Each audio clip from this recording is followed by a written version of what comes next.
Hello guys, welcome back to my channel. My name is Jennifer, and if this is your first time of coming across my channel, I'm an immigrant that's staying in Sweden, a mom. So if you're interested in like getting to know about Sweden, how Sweden works, immigration, so this is the channel for you. So on today's topic, we're going to be talking about something I noticed here on YouTube. I've seen that a lot of YouTubers have been putting out like moving to Sweden, it's free, no IELTS, job opportunity. Basically, like moving to Sweden is easy. So they're encouraging people to move. But my aim of doing this video is just like to shed some light. Of course, you don't have to write IELTS to move to Sweden. There are other visa processes that you can use that are actually very simple, but there's a downside to it, and I'm going to be giving you some reasons why I think that you should not move to Sweden. Like if you have other opportunities, take them.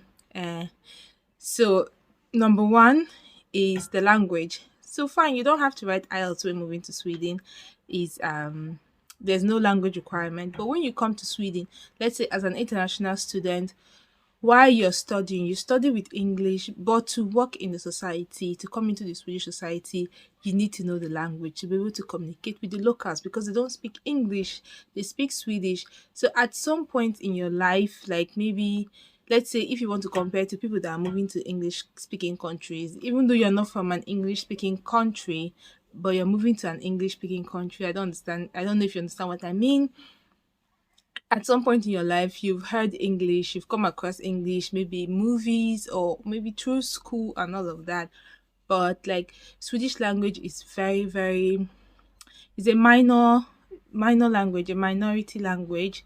It's not like the English language. So up until I moved here, I'm like I wasn't hearing anybody speaking Swedish. It was new for me when I moved here. So that's that. Like the language is very hard. It will take you an average of about 2 to 3 years to be able to like communicate, not effectively, but at least a little bit. I know it's different for different people. For some people, it might go faster. After 1 or 2 years, they're good with language and they are speaking. For some other people, it might take longer. Like it might take 4 or 5 years. I have friends that have been here for like 6 years and they cannot speak the language. They are going to school, they are struggling. As an adult, it's harder for you to like learn a new language. So if anybody's telling you like move to Sweden, you don't need IELTS or anything, you don't need to write any English or language exam, it's a lie. When you come here, you have to learn the language, and it will even take you more time than someone who was preparing for IELTS. Because to prepare for IELTS, maybe it takes you like highest 1 year. Some people 3 months. They are good to go. They've written the exam and that's it. But here, as long as you're in Sweden, you'll be learning the language all your life because it's not your language.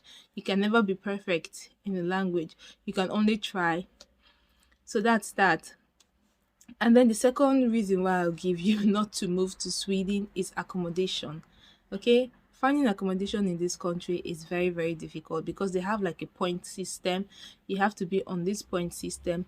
For big cities like Stockholm, Gothenburg, and Malmo, it takes about an average of 12 years for you. Like you must have been on the point system for 12 years to be able to rent an apartment. That's crazy.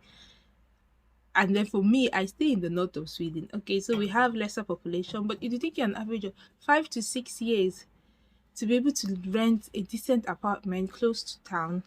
That means you must have been, so you as an immigrant coming, you will knock your head because like it will be hard for you to get an apartment. You either have to rent like second hand, and those things are not reliable because the person renting to you can just come up any day and say, I need back my apartment, you have to move. There's nothing you will do.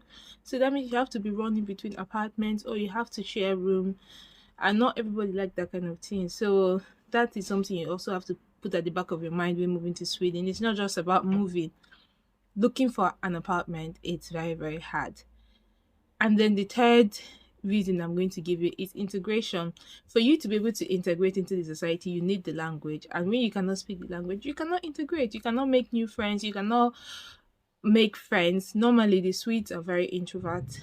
Your neighbor will rather wait inside than to come out and greet you. They'll wait inside for you to pass and then they come out.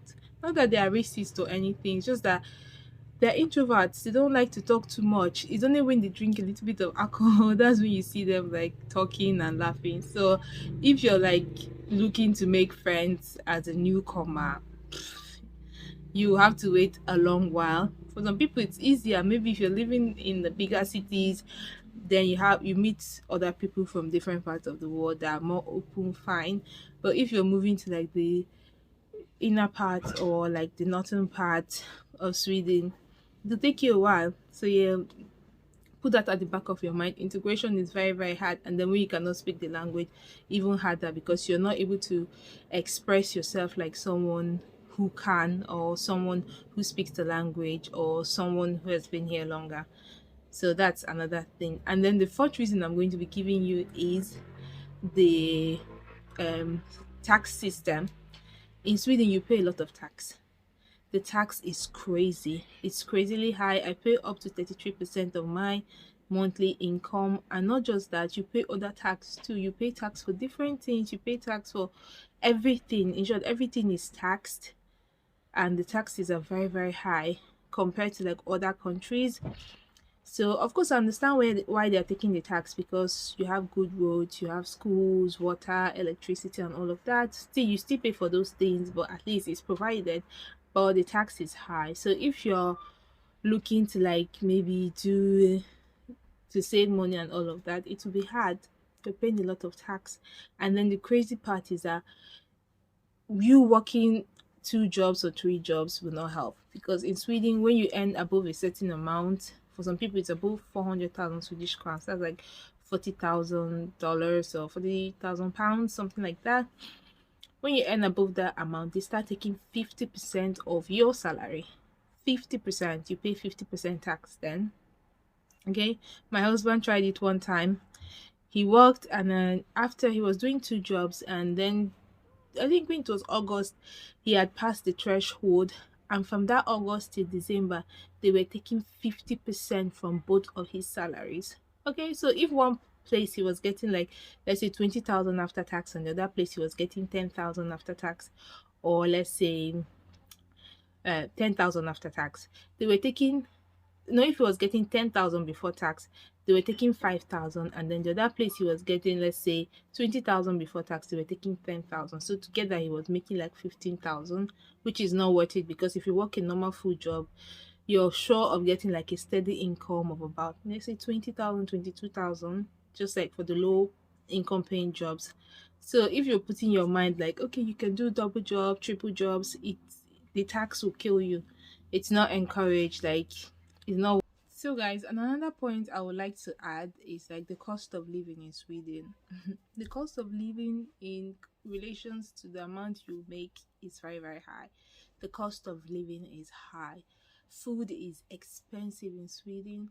For a family of four, even though you have to manage watching your prices and saving on a lot, at least you should like, the least amount you will spend in a month should be close to like 5,000, 6,000 Swedish crowns.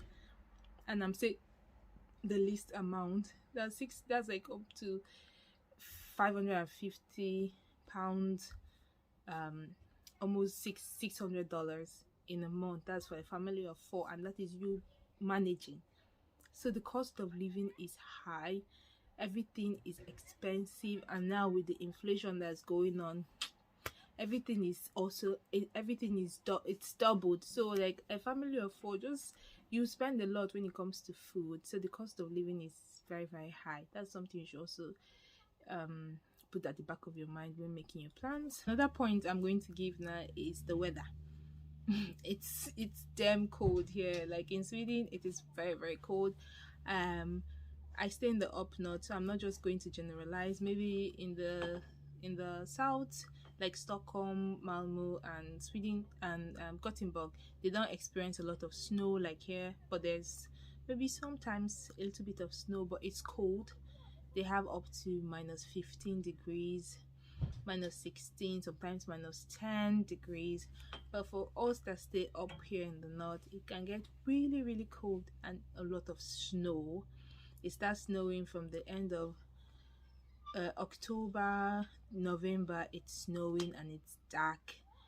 And then we have like snowstorms, we get up to minus 22, minus 30 degrees. So if you're an African like me, coming from like the tropical side of this world, and you come to this place, you'll be shocked. You might become depressed because you won't see sunlight. So it's always encouraged to take your vitamin D. So yeah, for me, I don't like cold. I don't do well in cold weather. So like from coming out and then you're seeing like it's minus 21, it's minus 22, it's cold, it's snowy. I don't thrive in that kind of weather. So that's something to also consider when you're making um your plans to migrate.